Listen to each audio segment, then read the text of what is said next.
पुणी बढ़िला एमानकर दरमा एने मुख्यमंत्री मोहन चरण माझी जारी कले बड़ घोषणा। पाचक पाचिका पारिश्रमिक वृद्धि।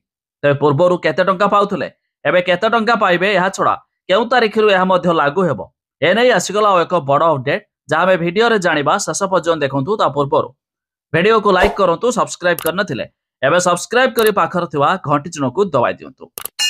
पीएम पोषण योजना रे मध्याह्न भोजन काम करुथिबा 1 लाख रु अधिक पाचक और पाचिका पई खुशी खबर। मुख्यमंत्री मोहन चरण माझी सेमानक मासिक पारिश्रमिक वृद्धि करिया पई निष्पत्ति नेइछन्ति। पाचक पाचिका मानक काम, दक्षता और परिश्रम को दृष्टि रखी मुख्यमंत्री सेमानक मासिक पारिश्रमिक 2000 टंका रु 3000 टंका को वृद्धि करिसेंति।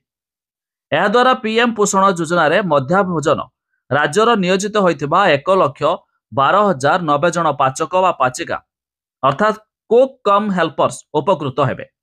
एथिपाई राज्य सरकार वर्ष को अतिरिक्त 112 कोटी 9 लाख टंका व्यय करेंगे।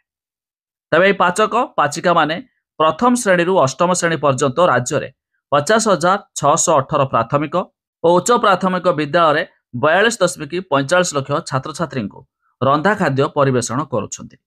तबे एथिपाई मुख्यमंत्री मोहन चरण माझी बड़ घोषणा जारी कले कि पाचक पाचिका पारिश्रमिक वृद्धि करछन्ति।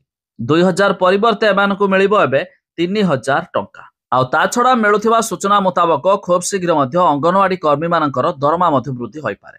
एनै मध्य पूर्वरु एमाने आंदोलन को ओल्हाइथिले।